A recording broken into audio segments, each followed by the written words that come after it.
मतलब तुम अपने आप को दिखा रहे हो तुम इतने बड़े तुर्रम खान हो जो बहन जी से बराबरी कर रहे हो। जितना आसान बहन जी से मिलना है, मैंने तो अपनी जिंदगी में कोई नेता नहीं देखा उतना आसान। बहन जी से बिना पूछे आपने राजनीतिक दल बनाया, अब चल नहीं पा रहा तो अब बुआ बना रहे हो, अम्मा बना रहे हो, कुछ कुछ कह रहे हो। हमें अगर विश्वास है, आंख मूंद के हम अंधभक्त हैं बहन जी के। सर, चंद्रशेखर आज़ाद जो हैं ये कहते हैं बुआ हैं। मैंने अभी काफ़ी सारे सवाल पूछे क्योंकि इनका जो पूरा वो आंदोलन था वो हमने जाके कवर किया, उधर लोगों से बात करी, नेताओं से भी बात करी। मायावती को लेकर के मैंने काफ़ी छानने की कोशिश करी कि कहाँ कुछ मिले, मन है कि नहीं है। तो मुझे यही मिला कि ये चाहते हैं, भीम आर्मी चाहती है, जो इनकी पार्टी है वो चाहती है कि मायावती के साथ मिलना। लेकिन ये बोल रहे हैं कि मायावती पीछे हट जाती हैं। तो क्या मायावती क्यों पीछे हट रही हैं? अगर दोनों दलित हितैषी हैं तो एक साथ आ जाएंगे तो दलितों की तलवार और मजबूत हो जाएगी। तो बहन जी यहाँ पीछे क्यों हट रही है, उसकी वजह क्या हो सकती है? देखिए, दो वजह हैं। सबसे पहली वजह तो ये है कि जब आपने अपनी राजनीतिक दल बनाया, बिना उस समय बहन जी को पूछा था क्या? उस समय गए थे क्या? बहन जी के रास्ते बंद कर रखे थे क्या? अभी मैं लखनऊ होके आया तो पूरा खुला हुआ, बहन जी सामने सबसे मिल रही हैं। कोई जितना आसान मैंने देखा, जितने ये अमित शाह वगैरह चले, इनको कोई नहीं मिलने देता। जितना जो कहते हैं ना बहन जी से मिलना मुश्किल, जितना आसान बहन जी से मिलना है, मैंने तो अपनी ज़िंदगी में कोई नेता नहीं देखा उतना आसान। तुम गए थे क्या? 2020 में एक बार प्रस्ताव दिया था बहन जी को कि भाई मुझे कोई एक राज्य दे दो और वहाँ का मैं पार्टी भी चलाऊँगा। मुझे मुख्यमंत्री 28 राज्य हैं देश के अंदर, एक राज्य ले लेते कोई से भी, वहाँ का मुख्यमंत्री। बहन जी हर जगह मुख्यमंत्री थोड़ी बनेगी, सारी जगह अलग अलग जाएंगे। आप बोलते बहन जी मैं राजनीति करना चाहता हूँ, मुझे बहुजन समाज पार्टी में मुझे दे दो और एक राज्य दे दो, मैं संभाल लूंगा। राजस्थान, मध्य प्रदेश, जो मर्जी ले लेते, वहाँ पर मुख्यमंत्री बनते, चलाते संगठन को, बहन जी मदद करती।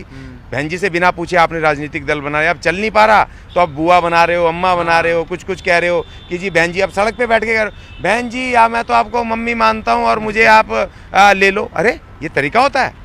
ये अनुशासित व्यक्ति एक उसका तरीका होता है। अगर आपको फिर भी आना है, आप प्रस्ताव लेके जाइए। बहन जी कहाँ पीछे गई? अगर उनके घर गए आप प्रस्ताव लेके, आप कहते बहन जी मैं अपनी पार्टी बंद कर दूंगा, उसको विलय कर दूंगा और आप बहुजन समाज पार्टी में मुझे रखिए और मुझे जिम्मेदारी ये देना चाहती हैं, मैं बिल्कुल काम करूंगा। उसके बाद अगर बहन जी मना करें तब तो समझ में आता है कि बहन जी बड़ी अहंकार में या नहीं बात माने। आप एक बार प्रस्ताव नहीं दिया, कितने लिखित प्रस्ताव दिए बहन जी को। आप प्रेस कॉन्फ्रेंस करोगे बहन जी को गिराने के लिए दुनिया की नज़रों में कि देखो मैं तो बहन जी चिल्ला रहा हूँ, बहन जी मुझे बुलाती नहीं, बहन जी पीछे हट जाती है, बहन जी पता नहीं क्यों नहीं। मतलब तुम अपने आप को दिखा रहे हो तुम इतने बड़े तुर्रम खान हो जो बहन जी से बराबरी कर रहे हो। तुम्हारी हैसियत क्या है? कौन पूछता है तुम्हें? 50 वोट नहीं मिलते जब तुम चुनाव लड़ते हो और ये 1,500 आदमी लेकर के तुम कह रहे हो बहुजनों के नेता बनोगे। ऐसे विभीषण बहुत आए, बहुत चले गए। और बहन जी मजी हुई खिलाड़ी है, राजनीति की उसको पता है, आंख से देख लेती है हाव भाव से कि कौन कितने पानी में है। ऐसी इतना बड़ा संगठन, बड़ी से बड़ी पार्टियां, जब हिंदूवाद का जब पूरा इन्होंने 2012 के बाद इन आरएसएस वालों ने अन्ना आंदोलन से लेकर नरेंद्र मोदी तक, जब हिंदूवाद का, जब इन्होंने मनुवाद का, जब इस देश के राजनीति में तड़का मारा, बड़ी बड़ी पार्टियां गिर गईं। लेकिन बहन जी ने पूरी जोर शोर से अकेले बल पे, उसके अपने लोग भी दुश्मन निकले, उनकी बुराई करते 24 घंटे, लेकिन देश में बीएसपी को राष्ट्रीय पार्टी के दर्जे से कम नहीं होने दिया। राष्ट्रीय पार्टी का मतलब है 28 राज्य और 7 एनसीटी, उनमें वोट लेना, 7% वोट लेना ऐसी आसान काम नहीं है। और जिस समय 2019 में पूरे देश में मोदी मोदी हो रहा था, बड़ी से बड़ी पार्टियां हार गईं, उस समय बहन जी 10 सीटें लेके आई उत्तर प्रदेश में लोकसभा की। ये 2019 में ये मजी हुई खिलाड़ी जो अकेले बल पे लड़ रही है, हमें अगर विश्वास है, आंख मूंद के हम अंधभक्त हैं बहन जी के, बिल्कुल आंख मूंद करके, क्योंकि हमें दिख रहा है उसने ना शादी की ना कुछ किया, कोई लालच में नहीं। किसी आपने देखा अमित शाह के पास जाते हुए, मोदी के पास, किसी के पास जाते हुए देखा बहन जी को कभी? वो किसी के पास नहीं जाती, अपने कैडर के साथ, अपने लोगों के साथ काम करती है, एकमात्र विश्वास पात्र नेता है। तो इस तरह के सैकड़ों लोग आते हैं जाते हैं, ऐसी हवाएं आती हैं। आज उसने अपनी लुटिया डुबो ली, अपने पैर पे खुद कुल्हाड़ी मार ली। आज जो टपके का डर था, वो टपके का डर भी आज खत्म हो गया।